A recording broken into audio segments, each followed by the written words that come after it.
आज हम Hindi paper pattern के विभाग 3 विशेष अध्ययन जो कि 10 मार्क्स के लिए आता है उसके बारे में थोड़ा सा प्रिपरेशन से रिलेटेड कुछ बातें करने वाले हैं। बट अगर आपने इसके पहले मेरे विभाग 2 और 1 की वीडियो को नहीं देखा तो उसकी लिंक डिस्क्रिप्शन में जाएगी, उसे ज़रूर एक बार चेकआउट कर लीजिएगा, फिर इस वीडियो को कंटिन्यू कीजिएगा।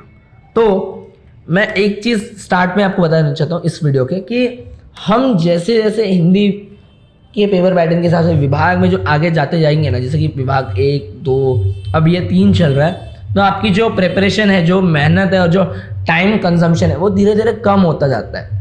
जैसे कि हिंदी के पहले पद्य विभाग में हमें सभी चैप्टर्स के पैसेजेस को समझना पड़ता है, हर लेखक का नाम याद करना पड़ता है और हर चैप्टर की समरी को भी जानना पड़ता है। वहाँ पे कम से कम 5 से 6 चैप्टर्स थे, ठीक, तो उसमें ज़्यादा मेहनत लगी। और एज़ कम्पेयर टू दैट पद्य विभाग में आपको थोड़ी कम मेहनत लगेगी और जो ये विशेष अध्ययन है इसमें और कम मेहनत आपको लगने वाली है, क्योंकि पहली बात ये 10 मार्क्स का ही है, उन दोनों विभागों से आधे मार्क्स का होता है और इन दोनों विभागों से बहुत कम टाइम कंज्यूम भी करता है ये। इसमें क्या है ना कि आपकी किताब, हिंदी किताब में एक चैप्टर का एंथोलॉजी है विच इज़ कनु प्रिया। उसमें कनु अर्थात कृष्ण जी की प्रिया यानी कि राधा जी, इन दोनों के मध्य की बहुत सारी नहीं कह सकता, समझिए कि बहुत सारी कहानियाँ हैं उन दोनों से रिलेटेड। बट इस एंथोलॉजी में, इस मिश्रण में उनके जीवन से संबंधित 4 कविताएं कह सकते हैं आप, जो जीवन की परिस्थितियाँ, उनकी जीवन की सिचुएशन थी या फिर छोटी मोटी कहानियाँ थी, उन पे बेस्ड 4 पोएम्स हैं, ठीक है। और उन्हीं पोएम को एक्सप्लेन करती हुई 4 चैप्टर्स को भी लिखा गया है उस विभाग में। इसकी वीडियो मैंने ऑलरेडी बना रखी है हमारे चैनल पे, उसे प्रिपरेशन बेसिस पे पर्पस से ज़रूर एक बार चेकआउट कर लीजिएगा, वो बहुत नेसेसरी है और मैंने वहाँ बहुत इजीली आपको वो सारे चैप्टर समझाए हैं एज पर पोएम्स भी, ठीक है। तो क्या है, सिंपल है, आपको विशेष अध्ययन में बहुत कम मेहनत करनी है। मतलब अगर आपको 4 में से 2 पोएम्स, 3 पोएम्स भी पढ़ लेते हैं या फिर अगर आपको नहीं भी समझ आ रहा तो नॉर्मल जो रीडिंग के हिसाब से रीडिंग बेसिस पे वो 4 चैप्टर्स के फॉर्म में दिया गया है उन्हीं पोएम्स का, आप कह सकते हैं एक्सप्लेनेशन, तो उसे एक बार ज़रूर पढ़ लेंगे ना तो कोई एडिशनल मेहनत करने की आपको ज़रूरत भी नहीं है, ठीक है। अब पेपर पैटर्न की बात करें, इतनी आपको मेहनत की ज़रूरत है, जो कि मैंने आपको कहा कि मेरे वीडियोज़ देख लीजिएगा और वो 4 चैप्टर्स 4 पोएम्स का एक्सप्लेनेशन आपको समझ जाएगा। अभी जो विभाग है इसको, जो इसका जो पेपर पैटर्न है वो आप देख सकते हैं अपनी स्क्रीन पे कि वही है सेम। अब तक जो हमारा पद्य विभाग आता था 6 मार्क्स का, सेम यहाँ भी वही चीज़ है।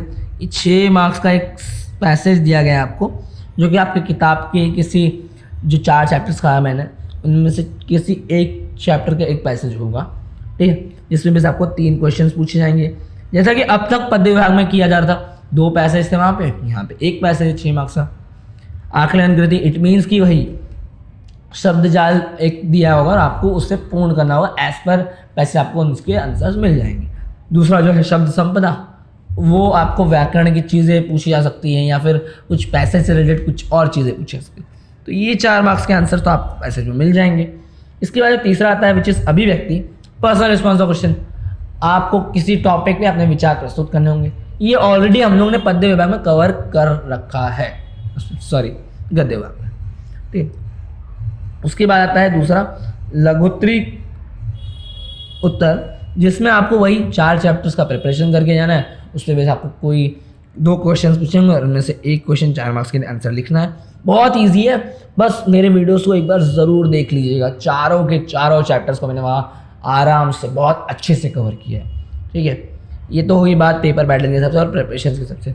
आइए हम कुछ पेपर पैटर्न के एग्जांपल्स भी ले लेते हैं। जैसे कि यहाँ पे देखिए, जो पहला आपको 6 मार्क्स के लिए पूछा जाएगा, किसी पोएम को दिया जाएगा उसी कनुप्रिया पार्ट में से, जिससे आपको सॉल्व करना है। आंसर आपको डायरेक्टली सीधा सीधा यहाँ से मिल ही जाएगा, ठीक है। एक पोएम है, मैं कल्पना करती हूँ कि अर्जुन की जगह मैं हूँ और मेरे मन में मोह उत्पन्न हो गया और मैं नहीं जानती कि युद्ध कौन सा है और मैं किसके पक्ष में हूँ और किस समस्या क्या है और लड़ाई किस बात की है, लेकिन मेरे मन में मोह उत्पन्न हो गया है क्योंकि तुम्हारे द्वारा समझाया जाना मुझे बहुत अच्छा लगता है और सेनाएं स्तब्ध खड़ी हैं और स्थित इतिहास स्थगित हो गया है और तुम मुझे समझा रहे हो। इट मीन्स ये, पहले मैं इसके बारे में थोड़ा एक्सप्लेनेशन दे दूँ आपको। तो ये राधा जी और कृष्ण जी के बीच का एक कन्वर्सेशन है कि जब वो महाभारत का सिनेरियो आया था, कृष्ण जी ने अर्जुन जी को गीता का सार सुनाया था जब वो अपने रिश्तेदारों के खिलाफ हथियार नहीं उठा पाते। ये हिस्ट्री का पार्ट है। तो राधा जी ने ऐसे कन्वर्सेशन में कहा है कि मैं कल्पना करती हूँ, मैं सोचती हूँ, इमेजिन करती हूँ कि अर्जुन की जगह मैं होती और आप मुझे समझाते कि नहीं नहीं ये सब मोह माया है, ये सब ऐसा ऐसा है, ये सब मैं कराता हूँ वगैरह वगैरह, जो भी ज्ञान गीता का ज्ञान है। बट मुझे मोह जाग गया है। मोह यानी कि आकर्षण कह सकते हैं आप, एक अट्रैक्शन, एक लव कह सकते हैं कृष्ण जी के लिए, कि राधा जी कृष्ण जी से प्यार करते हैं। तो ये पूरा यहाँ पे एक्सप्लेन किया गया है क्योंकि राधा जी को कृष्ण जी से बहुत अत्यंत प्रेम था, तो वो नहीं चाहेंगे कि कभी कृष्ण जी कहना, कुछ भी कहना रोके और ये लड़ाई वड़ाई कुछ भी हो। मुझे तो सिर्फ कृष्ण से मतलब है वाली चीज़ है यहाँ पे। ठीक है, ये मैंने पूरा वहाँ पे एक्सप्लेन किया हुआ है ऑलरेडी। तो वही है, इस पर क्वेश्चन पूछे गए। समानार्थी आपको लिखना होगा। देखिए जो शब्द जाल है कनु प्रिया के लिए, कनु के अर्थहीन, यहाँ पे इसका आंसर है कर्म, स्वधर्म, निर्णय, दायित्व, शब्द शब्द मेरे लिए नितांत अर्थहीन है। मतलब कि कनुप्रिया राधा जी के लिए क्या क्या कनु के अर्थहीन शब्द है, जो उनका कर्म है, धर्म है, स्वार्थ, ये सब कुछ अर्थहीन है। मैंने पेपर पैटर्न भी ऑलरेडी मतलब ऐसे क्वेश्चंस को भी सॉल्व किया है उस वीडियो में, तो वो भी आप देख लीजिएगा तो आपको और अच्छे समझेगा। दायित्व, जिम्मेदारी, अजूरी, उंगली, जिस्म, शरीर, धड़ धड़कना, ये सब। व्यक्ति और कर्म प्रधान होना चाहिए। इस विषय पर 44 से 50 शब्द में अपना मत लिखिए। ये आपको खुद से आंसर इसका लिखना पड़ेगा सोच के। अभिव्यक्ति है, ये देख सकते हैं यहाँ पे इसका आंसर भी दिया गया है। कनुप्रिया के लिए कनु अर्थ शब्द, कर्म, स्वधर्म, निर्णय, दायित्व, ये सब आंसर ढूंढना है आपको पोएम से।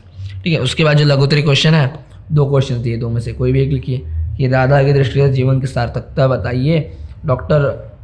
कवि डॉक्टर धर्मवीर भारती ने राधा के माध्यम से आधुनिक मानव की व्यथाओं को क्रमबद्ध किया है, इस कथन को स्पष्ट कीजिए। तो ये जब आप वो चैप्टर्स पढ़ लेंगे तो बहुत इजीली आप स्कोर कर सकते हैं। होप सो कि आपको ये वीडियो पसंद आया होगा। हाँ तो प्लीज़ वीडियो को लाइक करें, कमेंट करें और शेयर ज़रूर करें।